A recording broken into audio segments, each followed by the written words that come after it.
Hi friends, welcome to Chintalli vlogs. Friends, చాలా రోజుల తర్వాత మళ్ళీ ఇంకొక వీడియో అయితే మీ ముందుకైతే వచ్చేసాను.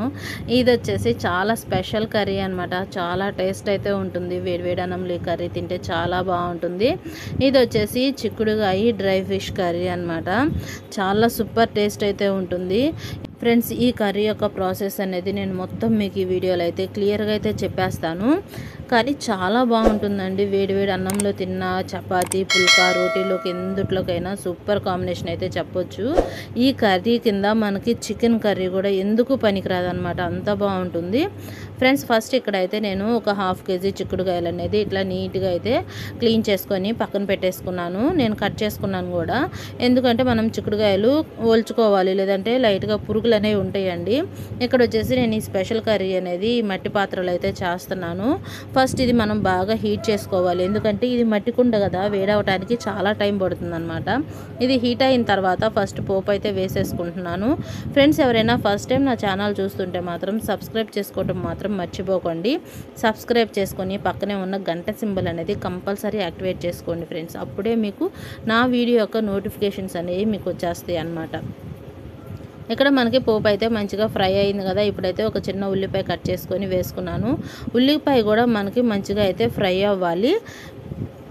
ఈ చిక్కుడుకాయ అనేది కొంతమంది డైరెక్ట్గా కాయగా వేసుకుంటారు. నేనైతే అలా వేయను. అది నాటు చిక్కుడుకాయలు, మనం ఇంట్లో పండించుకున్న చిక్కుడుకాయలు అయితే అలా వేస్తాను.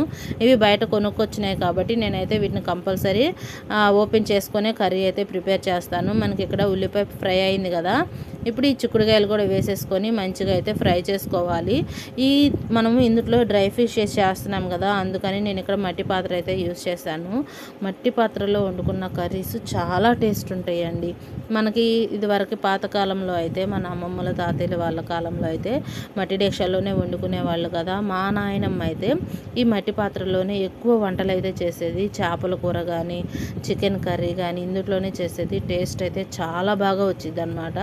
ఇప్పుడు నేను కొంచెం పసుపు, కర్రీకి సరిపడ్డటువంటి సాల్ట్ అయితే వేసుకున్నాను.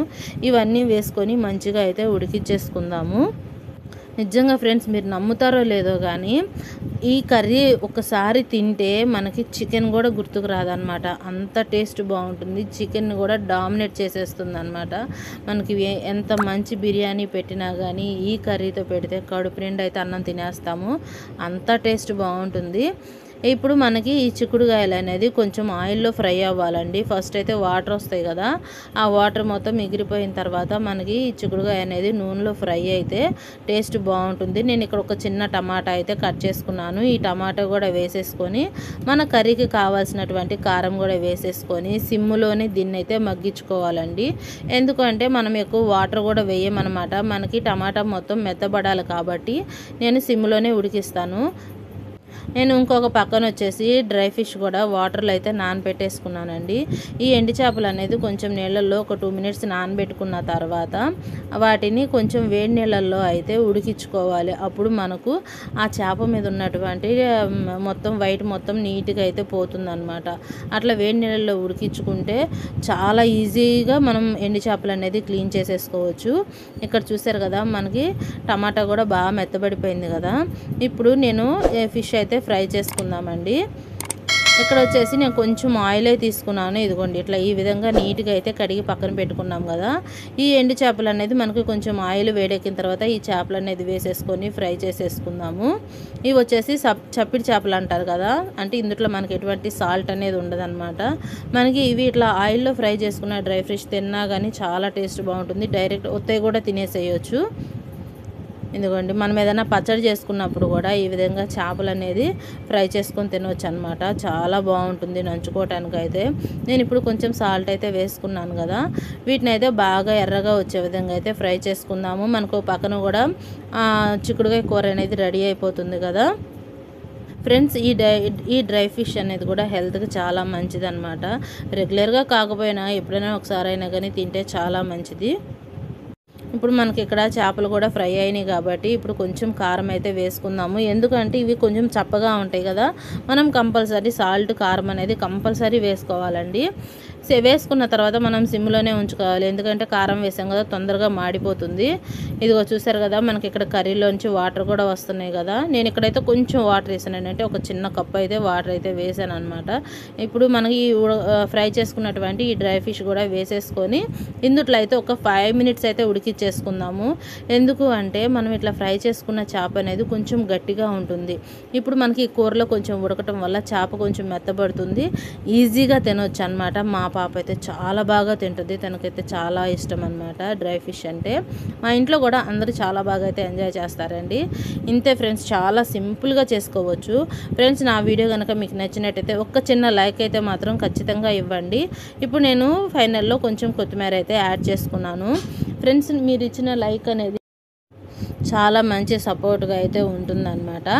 ఇప్పుడు ఒక 2 మినిట్స్ అయితే ఉంచేసుకుందాము. మనకి కర్రీ కూడా బాగా దగ్గరకు అయితే వచ్చేస్తుంది. ఫ్రెండ్స్ ఇప్పుడిప్పుడే నాకు కొంచెం అయితే వ్యూస్ అనేది పెరుగుతున్నాయి అన్నమాట. మీరు ఇదే విధంగా నాకు సపోర్ట్ చేయండి, ఓకేనా ఫ్రెండ్స్. నాకు డైలీ వీడియో చేయడానికి అయితే అస్సలు కుదరట్లేదండి, అందుకని చెప్పేసి నాకు వీడియో చేయడం అనేది లేట్ అవుతుందన్నమాట. నేను మ్యాక్సిమం అయితే ట్రై చేస్తున్నాను, డైలీ ఒక వీడియో అనేది అప్లోడ్ చేయడానికి అయితే ట్రై చేస్తున్నాను. ఫ్రెండ్స్ మీ సపోర్ట్ అయితే మాత్రం నాకు చాలా అవసరం. మీ సపోర్ట్ ఉంటేనే నేను ఇంకా ముందుకైతే వెళ్ళగలను అనమాట. ఇదిగో మనకి ఫైనల్గా కర్రీ అయితే రెడీ అయిపోయిందండి. ఈ స్టేజ్లో ఉంచేసుకుంటే మనం మట్టి పాత్రలో చేసుకున్నాం కాబట్టి మనకు కూర అనేది చల్లారేసరికి ఇంకొంచెం పులుసు అయితే ఎగిరిపోతుంది అనమాట. ఇదిగో చూసారు కదా మనకి ఈ విధంగా అయితే కర్రీ అయితే రెడీ అయిపోయింది. ఇందా నేను కొంచెం పులుసుతో ఉంచాను కదా, ఇప్పుడు చూడండి, ఎందుకంటే ఆ మట్టి పాత్ర మనం ఆఫ్ చేసినా కానీ ఇంకా లోపల కర్రీ అనేది ఉడుకుతూనే ఉంటుంది అనమాట. చూసారా ఎంత టెంప్టింగ్గా ఉందో కదా. నాకు వాయిస్ ఇస్తుంటేనే నాకు నోరైతే చాలా ఊరిపోతుంది, అంత టేస్ట్ బాగుంటుంది. ఇప్పుడు వచ్చేసి టేస్టింగ్ టైం అండి. వేడివేడి అన్నంలో ఈ కర్రీ వేసుకొని తింటే సూపర్ అంటే సూపర్ ఉంటుంది. అది కూడా ఫస్ట్ నేను మా పాపకి అన్నం అయితే పెడుతున్నాను, తను నిద్రకు వచ్చేసింది అనమాట. సో అందుకని చెప్పేసి తనకైతే వేడిగా అన్నం పెట్టేసి నిద్రకైతే వేసేద్దామని చెప్పేసి ప్రిపేర్ అయిపోయాను. తనకు ఈ కర్రీ అంటే చాలా ఇష్టం కాబట్టి నిద్రపోకుండా అయితే వెయిట్ చేస్తుంది. ఫ్రెండ్స్ నా వీడియో కనుక మీకు నచ్చినట్టయితే ఒక లైక్ ఇవ్వండి, అట్లానే షేర్ చేయండి, సబ్స్క్రైబ్ చేసుకోవటం మాత్రం మర్చిపోకండి. అట్లానే నాకు ఈ కర్రీ ప్రిపేర్ చేసుకున్నాక ఎట్లా ఉంది ఏంటి అన్నదో కూడా నాకైతే కామెంట్ సెక్షన్లో కామెంట్ చేయండి, ఓకేనా ఫ్రెండ్స్. Okay bye friends.